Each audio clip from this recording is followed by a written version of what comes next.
Greetings, ladies and gentlemen. I'm here at Rock and Roll Spot Convention. This is my 10 favorite movies of 2018. Like a lot of YouTubers that talk about movies do, yeah, I made a top 10 list of my favorite movies of the year. I try to do this every year, the last couple of years, well, yeah. But anyway, so this will be like a normal top 10 list and go from the bottom to the top. So, anyways, starting off with number 10, we've got Assassination Nation. I went into this movie, honestly, rather blind, because while I had read a summary, a plot summary on IMDb before it came out, I still had very little idea what the hell it was about. And to be personal, I was glad every time I thought I had started to figure out where the movie was going, it would quickly just say, "Oh, no, this is where we're going." However, in the end, everything made sense when whenever it was A to B. Like, oh, okay, all right, yeah, I can see it now. Though I will admit that the resolution of the major, the large scale comic book of the movie, I did not see that coming for who was behind it. That took me by surprise. Anyways, moving on. Number 9, Mandy. Honestly, I can't say I just heard about this. I saw this movie with the rest of the newer releases at more recent releases, I should say, at Walmart, and I just kind of looked at it like, okay, it's a straight to DVD with Nicolas Cage. Pass. That's going to be terrible. Then I watched another YouTuber's review of it, and it was just kind of like, yeah, this is this is really weird. Good weird, I think. And so I figured, hey, why not? So I bought it, I watched it again. Then I watched it a third time. Wow. That was some movie. I was actually rather impressed. And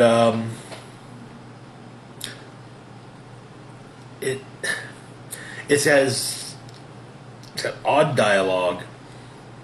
I'm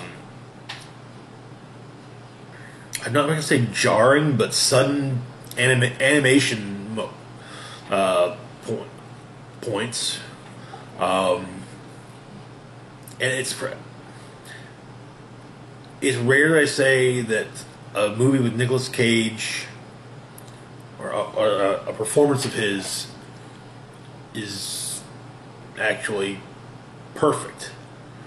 I don't think anybody else could have portrayed Red as well as Nicolas Cage did, and I mean, he was amazing. And kind of one of those where you're just like, okay, all right, well that just happened. Also, how oftentimes you'll hear people say things like, "Oh yeah, it's like this is especially good when you're on drugs," or "This would probably be really good if you're on drugs." You don't need to be on drugs for this. The movie is on enough drugs by itself. Trust me. But yeah, anyway, honestly, if you haven't watched Red, I recommend at least watching on Hulu or whatever, or streaming or something. Anyway, moving on. Number 8, we've got Hereditary. And I reviewed this movie, like Assassination Nation, after I watched it. Yeah, it's one of those things I remember. It stuck with me, and I remember shots from it, and just which I thought was excellently shot and wonderfully performed film about a family dealing with loss and mental illness. And I got to also give it props for doing things that most movies, especially horror movies, are loath to do. And I feel I mentioned that one of the things about it is that it left a it usually ended up feeling uncomfortable in a lot of the scenes with the family, and I think that actually really contributes well to the overall narrative of it. So, yeah. Also, as I mentioned in my video about the Oscars, Toni Collette should have been nominated for an Oscar for this movie. Next up at number 7, we've got Black Panther. Yes, I know. Everyone's going to have Black Panther on their list somewhere.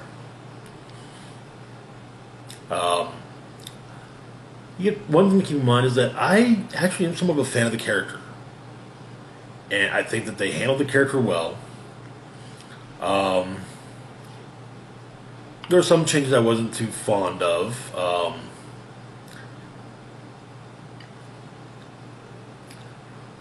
But overall, the character, everything about the movie was really done well. Wakanda looked as it should.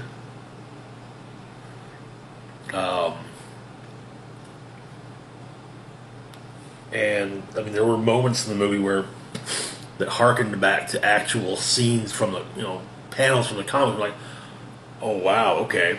Plus, it had probably one of the most interesting Marvel villain, if not the most interesting Marvel villain, period, to date. Suck it, Loki. Sorry, but Loki, hell, even Thanos. No, sorry. Killmonger is probably one of the best MCU villains. Is probably the best MCU villain to date. Kingpin's got probably a close second, I would say, followed by Loki and Thanos. And you can't ignore the film's societal impact. Yeah, a lot of people are going to say, "Oh, yeah, that's what everyone." And like I said, to me, it was seeing a character I do enjoy brought to life and explored on his own, as opposed to, "Oh, hey, here's Black Panther in Civil War. Move on now." Next up at anyways, moving on.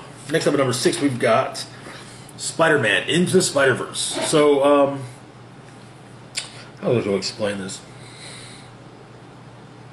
I love Spider-Man. I really do. Ever since I was a kid growing up, he was probably one of the superheroes I recognized even before I got into comic books. I remember actually an ill-advised attempt at drawing Spider-Man where I misremembered a lot of the costume. I just figured it was a red bodysuit with webbing all over, with the web design all over it. No. Anyway, but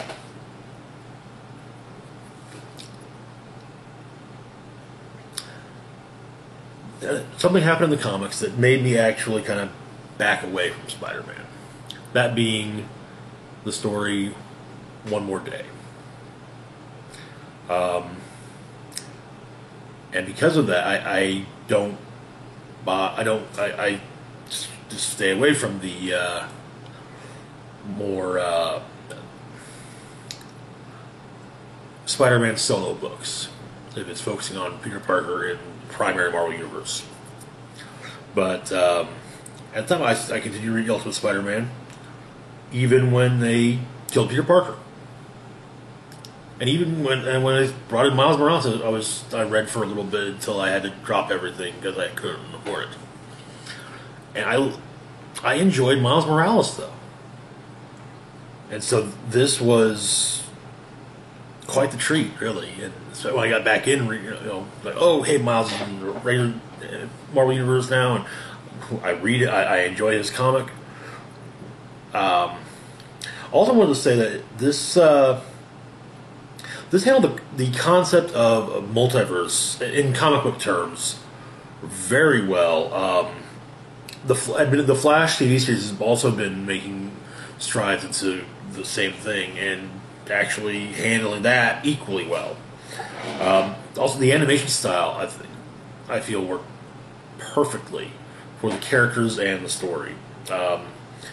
Also, the voice cast. Oh, one of the things I really love when it comes to the animation style. One thing I want to mention that I really loved was the fact that everyone is full vibrant color, except for Spider-Man Noir.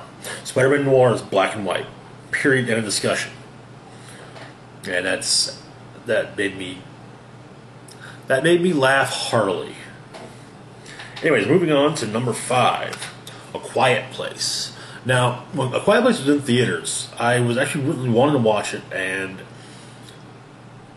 do a review of it. And then it was no longer. Then, actually, I think that it wasn't even being offered as a possibility for MoviePass, because MoviePass went from being something that was great to something that was bad, and we'll get into that at some other time. I thought it was, but when I finally watched it, I thought it was rather interesting and even original film. And I thought that John Krasinski did an excellent job directing it, as well as starring in it. And yes, I will admit that it probably does help that he's married to Emily Blunt, who plays his wife in the film, so that helped with the chemistry there. But they also had excellent chemistry with the kids.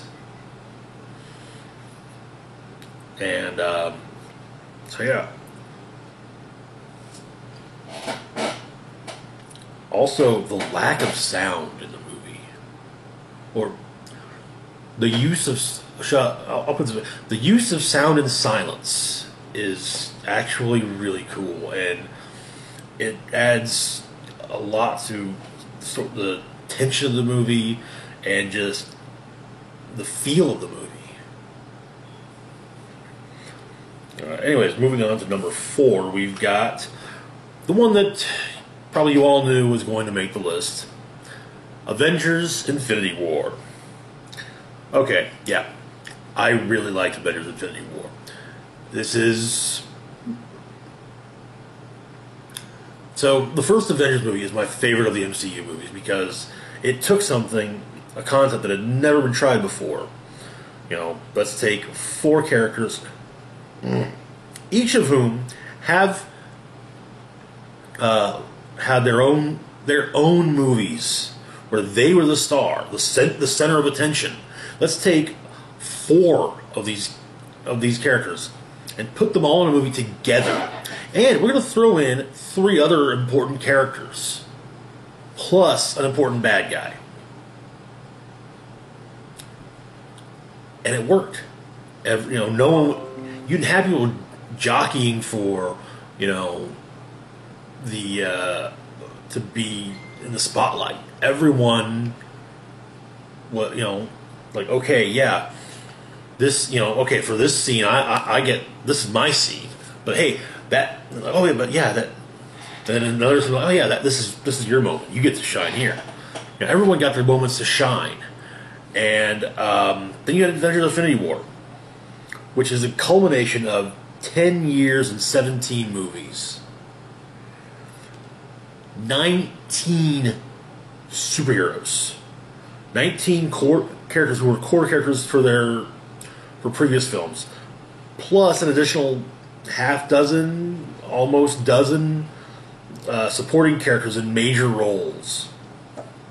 And it never feels crowded, nor does it feel rushed. Hell, it's one of those movies where it's like, oh wow, you mean the movie was that long? Huh. I thought I was only watching, I thought, it was only barely 2 hours, but it's, it is a 2.5 hour long film. And also the fact that it was pretty much utilized more as the Thanos movie.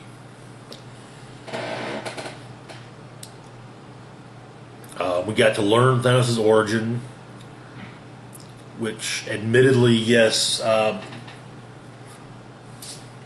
feel this is one of those cases where telling instead of showing worked better because we got to hear it from his own lips, which of course we got to hear his version of things. With everyone else, we get to see how we get to see their origin and like, oh, okay, yeah, this is the shit. Oh, hey, you were a shitty person. Now you're not so shitty a person. Oh, now you're kind of a good person, or or in the case of Cap, you were a 98-pound weakling. Now you're totally not, and totally not because of steroids. But yeah. Anyway, this definitely makes my top 5 when it comes to the MCU movies, for the moment at least. And to be fair, overall, when Endgame comes out, it's going to be basically just included here or there in the list of the MCU movies. Anyways, moving on to number 3, and Hotel Artemis. Hotel Artemis is a dystopian crime thriller centered around a hotel turned hospital in near future Los Angeles. And this is all the events of the movie are happening during a riot. It works very well as character studies of the various patients of the hotel, as it were, as well as those who operate it. And you also get an idea of what's going on, what has led to these riots. Plus, there were some surprises in the story, and I still think that the movie would have been better served to not even bring up the fact that Jeff Goldblum was in the movie in the trailers. But what do I know? And then moving on to number 2, we've got Bad Times at the El Royale. Another favorite of mine that deals with the hotel. So, Bad Times at the El Royale was part anthology and part crime thriller. And it centers around one fateful night at the El Royale Hotel, which sits on the border of California and Nevada. I thought it was beautifully written, fairly well shot, and perfect cast. There are points where it does kind of we get a little bit of drag. All the scenes with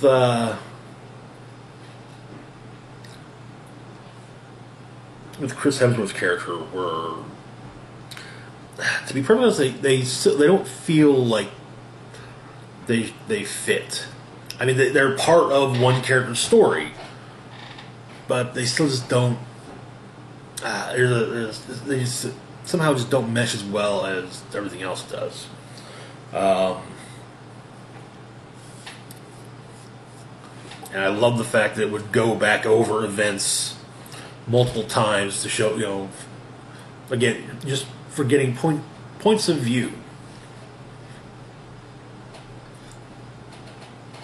Anyways, so that was number 2. And before we get to the top spot, we've got some honorable mentions, as it were. Overlord, which was a wholly unexpected Grindhouse World War II movie that was honestly just a ton of fun. Ocean's 8, which was a fun reboot of the franchise. It honestly left me wanting more Ocean's films, and with the 8, and well, I would say eventually, 9, and or the 8th, and then 9, and then 10, and then we get Ocean's 8, 9, 10, 11, 12, 13. Ideally, perfect world would be after Ocean's 10,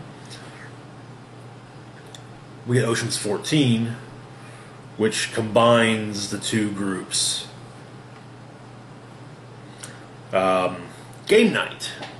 This was one that I didn't expect to like as much as I did. The fun little caper movie. It was better than I expected it to be.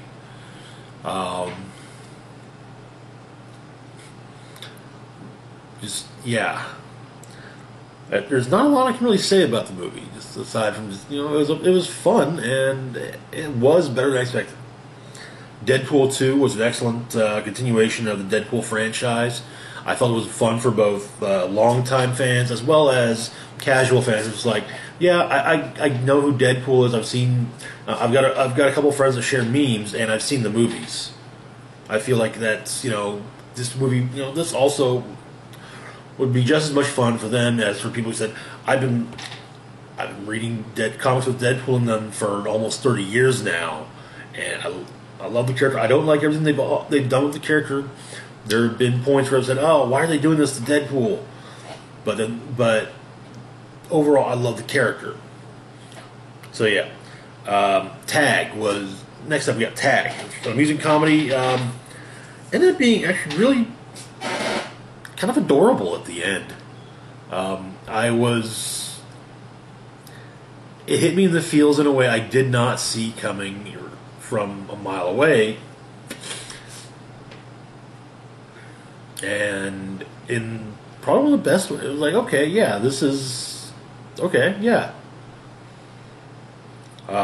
Super Troopers 2, the fitting sequel to the cult classic Super Troopers.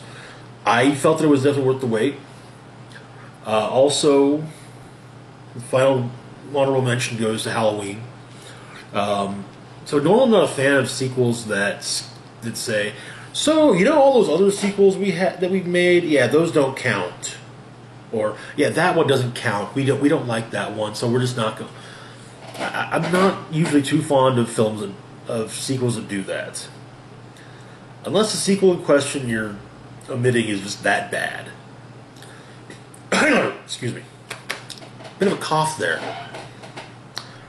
But Halloween, while I still don't like the fact that they decided, yeah, we're just going to ignore everything after the first movie, as opposed to, yeah, so we're just going to ignore everything from after 2.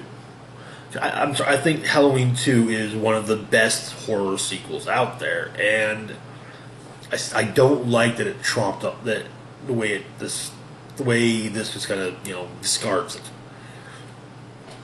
I also like the whole idea that, Laurie and Michael were related, mainly because there are scenes in the first movie which it's just like, why are you even, why is Michael focusing so much attention on Laurie? Which, because she's his sister. It's like, oh, well, that explains it. But there are moments in the first movie where he is stalking her before the big climax. And like I said, they don't make as much sense to me without the familial connection. But anyways, that's it for the honorable mentions. So, number one.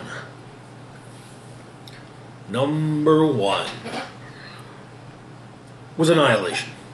Annihilation is a sci-fi horror movie that it managed to blend various subgenres of both science fiction and horror into one more than a little odd, not to mention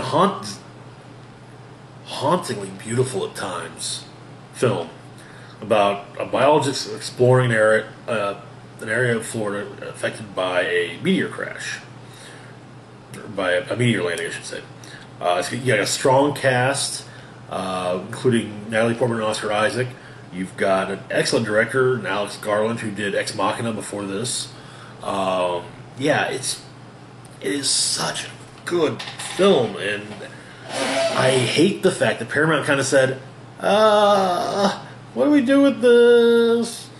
Put it out in February. Yeah, put it out in February, because no one can spend like $5 on advertising and say, okay, we advertised it. But yeah, and of course, because it was put out when it was put out, it bombed hard.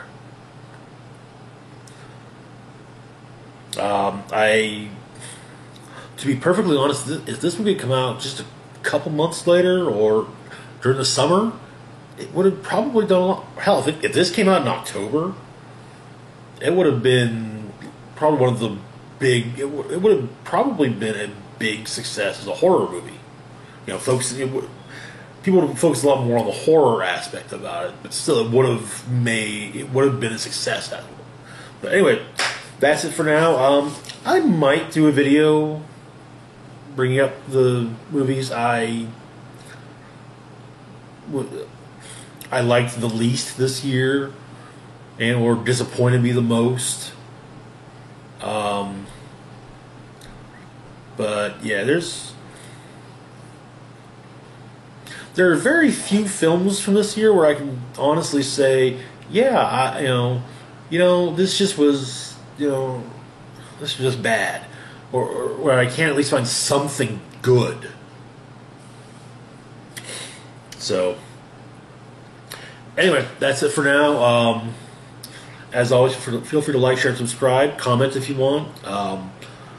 Links to my Facebook, Twitter, and Patreon are in the description box down below. This is Rock and Roll Spock signing off, saying live long and rock hard.